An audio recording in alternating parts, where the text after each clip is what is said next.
Good morning बच्चों कल हमने विभिन्न माध्यमों के लिए लेखन में रेडियो के बारे में और प्रिंट मीडिया के बारे में बात की थी। आज हम लोग टेलीविज़न के बारे में बात करेंगे कि यदि हमें टेलीविज़न के लिए कोई समाचार लिखना है या किसी तरह का कोई और लेख लिखना है तो हमें किन किन बातों का ध्यान रखा जाना चाहिए। टेलीविज़न एक दृश्य और श्रव्य माध्यम है, यानी हम इसमें जब किसी खबर को देखते हैं तो उसमें वो हमें दृश्य भी दिखाई देते हैं, साथ में जो समाचार वाचक या वाचिका होते हैं वो खबर को पढ़कर बोलकर भी सुनाते हैं और टीवी पर दृश्यों के साथ साथ वो खबरें लिखी हुई भी हमें दिखाई देती हैं। यानी यहाँ पर हम दृश्य देखकर भी समझ सकते हैं, खबर को पढ़ सकते हैं और जो हमें बताया जाता है उसको बैठकर सुन भी सकते हैं। तो इसके अंदर अलग अलग तरीके से खबरों को लिखा जाता है।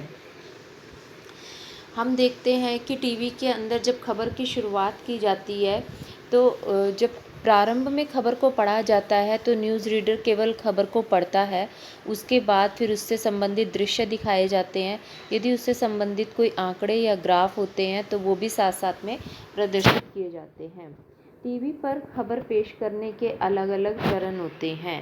ये देखिए, फ्लैश या ब्रेकिंग न्यूज़ यानी जब सबसे पहले कोई बड़ी खबर ब्रेकिंग न्यूज़ के रूप में तत्काल दर्शकों तक पहुंचाई जाए, यानी जैसे ही कोई घटना घटित होती है तुरंत जब उसको दर्शकों तक पहुंचाया जाता है तो उसको ब्रेकिंग न्यूज़ कहते हैं। आप लोगों ने भी टीवी पर बहुत बार देखा होगा, कोई खबरें जब चल रही होती हैं या कोई प्रोग्राम कोई और चल रहा होता है, यदि उस समय पर तत्काल कोई बड़ी घटना घटित हो जाती है तो टीवी पर तुरंत ब्रेकिंग न्यूज़ पर वो चीज़ें आनी शुरू हो जाती हैं।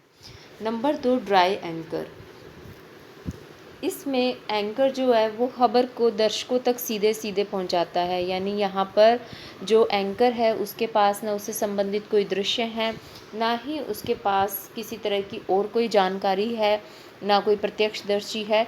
तो यहाँ पर सिर्फ उसके पास खबर पहुंची हुई है और वो सिर्फ खबर ही दर्शकों तक पहुंचाता है, तो उसको ड्राई एंकर कहा जाता है। नंबर 3, फ़ोन इन। हम लोगों ने कई बार देखा है कि जैसे एंकर जब रिपोर्टर से फ़ोन पर बात करता है और वो उस रिपोर्टर से बात करके वो सूचनाएं दर्शकों तक पहुंचाता है तो इसको फ़ोन इन कहते हैं। यहाँ पर जो रिपोर्टर होता है वो घटना वाली जगह पर मौजूद रहता है और वहाँ से ज़्यादा जानकारियाँ वो जुटा करके दर्शकों तक पहुँचाता है। तो यहाँ पर एंकर फ़ोन के माध्यम से सूचनाएं लेता है तो इसे फ़ोन इन कहा जाता है। नंबर 4, एंकर विजुअल यानी दृश्य। अब जब किसी खबर के दृश्य भी मिल जाते हैं और जब एंकर खबर को पढ़ता है और साथ में उस खबर के साथ साथ में उससे संबंधित जब दृश्य भी दिखाए जाते हैं तो उसको एंकर विजुअल कहा जाता है। उसके बाद है एंकर बाइट का मतलब होता है कथन। टेलीविज़न के क्षेत्र में बाइट का बहुत बड़ा स्थान होता है, बहुत महत्व होता है। किसी भी खबर को पुष्ट करने के लिए उससे संबंधित बाइट दिखाया जाता है, यानी जब किसी जगह पर कोई घटना हुई, अब जब उस घटना के बारे में एंकर बताता है तो वहाँ जहाँ ये घटना हुई है वहाँ पर जो प्रत्यक्षदर्शी थे जिन्होंने उस घटना को अपनी आँखों के आगे घटित होता हुआ देखा है उनके कथन दिखाकर या सुनाकर जब खबर को प्रमाणित किया जाता है, उसका पुष्टिकरण किया जाता है तो उसे एंकर बाइट कहा जाता है। उसके बाद आता है लाइव। आप सबको पता है कि किसी भी खबर का घटनास्थल से सीधा प्रसारण लाइव कहलाता है और सबसे ज़्यादा हम लोग लाइव में मैच देखते हैं। तो जब किसी घटना को या किसी भी कार्यक्रम को सीधा तत्काल दर्शकों तक पहुंचाया जाता है तो वो लाइव कहलाता है। एंकर पैकेज में क्या है, इसमें खबर को संपूर्णता के साथ पेश किया जाता है, यानी इस खबर से संबंधित दृश्य भी दिखाए जाते हैं, इससे जुड़े हुए लोगों के बाइट यानी उनके कथन दिखाए जाते हैं, रिपोर्टर से फ़ोन पर सूचना ली जाती है, ग्राफिक्स दिखाए जाती हैं, यानी तमाम इसमें चीज़ें पूरी होती हैं। तो जब ये पूरा एक पैकेज के रूप में दर्शकों के सामने रखा जाता है तो उसको एंकर पैकेज कहा जाता है। अब देखिए, जब टेलीविज़न के लिए लिखने की बात हम करते हैं तो इस बात का ध्यान रखना चाहिए कि यहाँ पर क्या है कि दृश्यों को साथ-साथ में दिखाया जा रहा है। तो इसके लिए हमें हमारे जो वाक्य हैं वो ऐसे होने चाहिए जो उन दृश्यों के साथ हमें जोड़ते हों, यानी जहाँ पर हम उन दृश्यों के साथ जोड़ करके अपने समाचार को पढ़ें ताकि वो एक दूसरे से गुंथे हुए हमें दिखाई दें। और इसके बाद फिर लेखक लिखते हैं कि जब हम टेलीविज़न में देखिए, जब हम टेलीविज़न के लिए लिखने का काम करते हैं तो उसमें दृश्य भी होते हैं, उसमें ध्वनियाँ भी होती हैं। यहाँ पर जो दृश्य हैं और ध्वनियाँ हैं ये दोनों ही बराबर काम करते हैं, और यहाँ पर दो तरह की आवाज़ें हमें जब हम टीवी के लिए रिकॉर्डिंग करते हैं तो दो तरह की आवाज़ें होती हैं। एक तो वो आवाज़ जहाँ पर एंकर अपनी खबर को या अपनी घटना को पढ़ रहा है और पढ़कर हमें बता रहा है, वो तो हो गई उस एंकर की आवाज़, यानी उसका प्रमुख आवाज़। और एक होती है वॉइस ओवर। वॉइस ओवर वो प्राकृतिक आवाज़ें होती हैं जो दृश्य के साथ खुद ब खुद चली आती हैं। ये जो आवाज़ें होती हैं ये खुद ब खुद आ जाती हैं, और ये आवाज़ें कौन सी आवाज़ें होती हैं, जैसे कोई रिपोर्टर जो है वो किसी जगह पर खड़ा होकर कोई चीज़ के बारे में हमें बता रहा है, किसी घटना के बारे में बता रहा है, तो पीछे से चिड़ियों के चहचहाने की आवाज़, गाड़ियों के गुज़रने की आवाज़, या मशीनों के चलने की आवाज़, या वो अगर रेलवे स्टेशन पर खड़ा है तो ट्रेन के चलने की आवाज़, या वो ऐसी जगह पर खड़ा है जहाँ पर पीछे बहुत भीड़ है या कोई आंदोलन हो रहा है तो उन लोगों का शोर, उनके नारे, ये इस तरह की आवाज़ें होती हैं। इस तरह की आवाज़ों को नेट साउंड कहा जाता है। देखिए, आप इस लाइन को जो है आप अंडरलाइन कर लीजिए, इसको नेट साउंड कहा जाता है। ये बोल्ड लेटर में दिया हुआ है कि किसी खबर का वॉइस ओवर लिखते हुए उसमें शॉर्ट्स के मुताबिक ध्वनियों के लिए गुंजाइश छोड़ देनी चाहिए। टीवी में ऐसी ध्वनियों को नेट साउंड यानी प्राकृतिक आवाज़ें कहा जाता है। ये आपका क्वेश्चन आ सकता है कि नेट साउंड क्या होता है, यानी वो आवाज़ें जो शूट करते हुए खुद ब खुद चली आती हैं, वो नेट साउंड कहलाती हैं। तो यहाँ पर ये ध्यान रखने की बात है कि नेट साउंड को पूरी तरह बंद भी नहीं हमें करना है, क्योंकि अगर हम पूरी तरह से उसको बंद कर देंगे, मान लीजिए कोई रिपोर्टर रेलवे स्टेशन पर खड़ा होकर या किसी कोर्ट के बाहर खड़ा होकर किसी केस के बारे में बता रहा है, वहाँ पीछे खूब नारे लग रहे हैं और उसकी बिल्कुल आवाज़ अगर हम नहीं देते हैं तो वो जो पूरा हम दृश्य फिल्माएंगे वो नकली सा दृश्य लगता है। इसलिए ये पीछे की जो आवाज़ होती है, जो प्राकृतिक आवाज़ें होती हैं, ये भी साथ में आनी चाहिए। लेकिन ध्यान रखने की बात ये है कि जो रिपोर्टर बोल रहा है या जो एंकर बोल रहा है उसकी आवाज़ स्पष्ट होनी चाहिए, साफ़ सुननी चाहिए, और जो पीछे की आवाज़ है वो कम रहनी चाहिए, ताकि वो दृश्य बिल्कुल प्राकृतिक भी लगे, बिल्कुल ठीक भी लगे, और हमें जो रिपोर्टर बताना चाह रहा है हमें वो सारी चीज़ भी समझ में आ जाए। अब उसके बाद रेडियो और टेलीविज़न समाचार की भाषा शैली। देखिए, इसका कोई एक फ़िक्स फ़ॉर्मूला नहीं है कि हमें किसी ने फ़ॉर्मूला बता दिया और हम लिखने के लिए बैठ गए। तो लिखने का कभी भी कोई फ़ॉर्मूला नहीं होता, हमें भाषा के साथ प्रयोग करने होते हैं। लेकिन एक बात जो हमें हमेशा ध्यान रखनी है वो ये कि हम किसी भी न्यूज़ एजेंसी के लिए लिखें, चाहे वो प्रिंट हो चाहे वो इलेक्ट्रॉनिक हो, हमेशा हमें सीधे सरल वाक्यों का इस्तेमाल करना है, छोटे छोटे वाक्यों का इस्तेमाल करना है।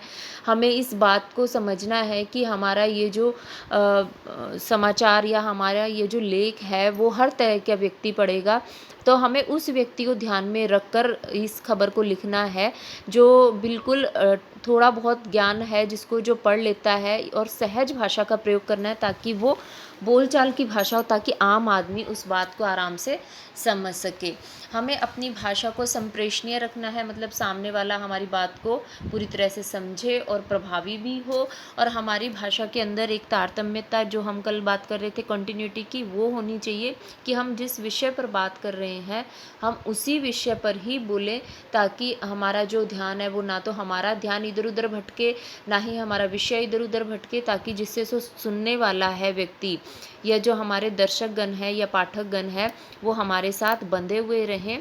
और इसके साथ साथ जब हम खबर को लिखते हैं तो हमें अपनी भाषा शैली का इस्तेमाल बहुत अच्छे ढंग से करना होता है, क्योंकि उस समय पर हमारी भाषा शैली ही प्रमुख होती है। जब हम रेडियो के लिए बोलते हैं तो हमारा उच्चारण, और जब हम टीवी के लिए लिखते हैं तो हमारी जो भाषा शैली है या प्रिंट के लिए लिखते हैं वो ऐसी होनी चाहिए जो आसानी से समझ में आती हो।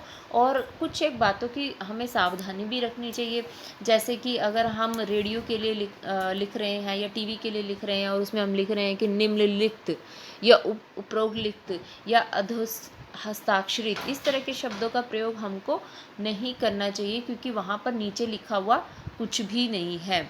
इसी तरह से तथा, एवं, अथवा, व, किंतु, परंतु, यथा शब्दों के प्रयोग से हमें बचना चाहिए। हमारी जो भाषा है उसमें गैर जरूरी विशेषण, सामासिक शब्द, तत्सम शब्द और अत्यधिक उपमाएं, इस तरह के प्रयोग नहीं करने चाहिए। और अगर हम मुहावरों का इस्तेमाल भी कर रहे हैं तो ऐसा इस्तेमाल करना चाहिए कि जिससे हमारी भाषा आकर्षक लगे, बोझिल ना लगे, यानी कठिन मुहावरों के प्रयोग से हमें बचना चाहिए। और आम बोलचाल के भाषा में जो मुहावरे हम आम तौर पर प्रयोग करते हैं उस तरह के मुहावरों का प्रयोग हमें करना चाहिए। हमारे वाक्य छोटे होने चाहिए और ऐसा बिल्कुल ना लगे हमें कि ये कुछ हमारा छूटता हुआ सा हमें नज़र आ रहा है। हमारा उच्चारण बिल्कुल सहज और शुद्ध होना चाहिए।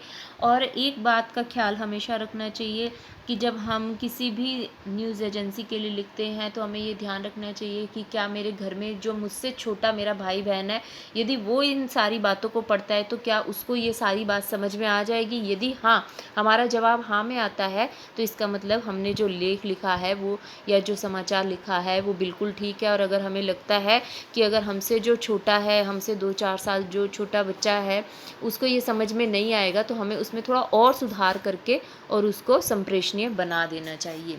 इसके बाद आती है बारी इंटरनेट पत्रकारिता की। ऑनलाइन पत्रकारिता भी कहते हैं इसे, साइबर पत्रकारिता, वेब पत्रकारिता, बहुत सारे नाम हैं इसके। लेकिन आज अब क्या हो गया है कि आज हम लोगों के सबके पास इंटरनेट उपलब्ध है और अब हम लोगों को हर वक्त अपडेट करने की आदत हो गई है। यानी कि अब हम थोड़ी थोड़ी देर बाद खुद ही अपने आप ही, हमें कुछ करने की भी ज़रूरत नहीं है, हमारे मोबाइल पर अपने आप न्यूज़ की नोटिफिकेशंस आती रहती हैं। जैसे जैसे देश में कुछ भी घटित होता है वो घटनाएं हमारे मोबाइल पर हमें देखते रहते हैं और इस तरह से हम बिल्कुल एकदम खुद को अपडेट रखते हैं। अब हमें न्यूज़पेपर के ऊपर बिल्कुल हम निर्भर नहीं हैं कि वो 24 घंटे में एक बार प्रकाशित होगा तभी हम उसको देखेंगे, या हम टीवी पर भी निर्भर नहीं हैं, हम लोग रेडियो पर निर्भर नहीं हैं। क्योंकि जैसे जैसे इंटरनेट पत्रकारिता अब भारत में पहले जब ये शुरू हुई थी तो उस समय पर ये अपने प्रारंभिक स्तर पर थी। लेकिन आज की अगर हम बात करें, क्योंकि किताब में भी बहुत पहले से लिखा हुआ है, प्रकाशित किया हुआ है, यदि हम आज की बात करें तो हम ये कह सकते हैं कि आज हमारे यहाँ पर इंटरनेट पत्रकारिता अच्छे स्तर पर की जा रही है। देखिए यहाँ पर इंटरनेट पत्रकारिता की परिभाषा भी दी हुई है, ये इम्पॉर्टेंट है, इसको अंडरलाइन कर लीजिएगा। इंटरनेट पर अखबारों का प्रकाशन या खबरों का आदान प्रदान ही वास्तव में इंटरनेट पत्रकारिता है। ये क्वेश्चन आ सकता है कि इंटरनेट पत्रकारिता किसे कहते हैं। और आज हमारे यहाँ पर तमाम प्रमुख अखबार इंटरनेट पर उपलब्ध होते हैं। कई प्रकाशन समूहों ने और कई निजी कंपनियों ने खुद को इंटरनेट पत्रकारिता से जोड़ लिया है। अब इसके बीच में इतिहास दिया हुआ है कि हमारे भारत में जो इसका पहला दौर था वो 1982 में शुरू हुआ था, और फिर एक के बाद एक दूसरा दौर, तीसरा दौर, और अगर हम आज की बात करें तो आज तो बहुत सारी ऐसी साइट हैं जो इंटरनेट पत्रकारिता के लिए काम कर रही हैं। उसके बाद अब हम देखते हैं भारत के अंदर ये, इसमें कुछ एक साइट के नाम भी दिए हुए हैं कि कौन कौन सी मेन साइट है जहाँ पर हमें, जैसे टाइम्स ऑफ इंडिया है, हिंदुस्तान टाइम्स है, ये जो है बिल्कुल अच्छी पत्रकारिता कर रही हैं, बहुत अच्छी इसमें खबरें आती हैं, खबरें स्तर की होती हैं और नियमित रूप से अपडेट होती रहती हैं। अब देखिए यहाँ पर ये जो लाइन है, भारत में सच्चे अर्थों में यदि कोई वेब पत्रकारिता कर रहा है तो वह reddit.com, इंडिया इन्फोलाइन और सीफी जैसी कुछ ही साइटें हैं। मैंने अभी थोड़ी देर पहले ही कहा कि ये किताब भी बहुत समय पहले प्रकाशित हुई है, तो उस हिसाब से अब यहाँ हम बहुत सारी साइटों का नाम दे सकते हैं। वेब पत्रकारिता आजकल बहुत सारी साइट बहुत अच्छी कर रही हैं, लेकिन ये आप लाइन अंडरलाइन कर लीजिए कि रिडिफ को भारत की पहली साइट कहा जा सकता है जो कुछ गंभीरता के साथ इंटरनेट पत्रकारिता कर रही है, या वो ऐसी पहली साइट थी जो उस समय पर भी अच्छी पत्रकारिता कर रही थी। वेबसाइट पर विशुद्ध पत्रकारिता शुरू करने का श्रेय तहलका.com को जाता है, इसे भी अंडरलाइन करें। हिंदी नेट संसार की अगर हम बात करें तो हिंदी वेब दुनिया में आजकल हमें हर एक चीज़ उपलब्ध है। आप कविता कोश देख लीजिए, आप शब्दकोश देख लीजिए, अलग अलग शब्दकोश हैं, बहुत सारी पुस्तकें, बहुत सारी कविताएं, और यहाँ पर ये साहित्यिक पत्रिकाएं बहुत सारी हिंदी की चल रही हैं। अनुभूति, अभिव्यक्ति, हिंदी नेस्ट, सराय, ये ऐसी साइट्स हैं जो बहुत अच्छा काम कर रही हैं। अब आगे फिर इन्होंने लिखा है कि अगर हमें हिंदी पत्रकारिता का मार्ग और प्रशस्त करना है तो हमें हिंदी फ़ॉन्ट की और ध्यान देना पड़ेगा। लेकिन अब की अगर हम बात करें तो गूगल हिंदी इनपुट के जो आ गए हैं, टूल्स आ गए हैं, इनकी वजह से हिंदी पत्रकारिता भी आज बहुत आसान हो गई है। अब तो हमारे सबके मोबाइल में ऐसी सुविधाएं रहती हैं कि वहाँ पर हमारा इंग्लिश कीबोर्ड होता है, लेकिन उसके ऊपर हम किसी भी भाषा को सेलेक्ट करके उसमें आसानी से इंग्लिश कीबोर्ड से ही बड़ी आसानी से अपनी भाषाओं में टाइप कर सकते हैं और उसको कहीं पर भी भेज सकते हैं। तो इस तरह से ये हमारा जो पाठ है वो पूरा हो जाता है। अब हम कल इसके क्वेश्चन आंसर करेंगे। धन्यवाद।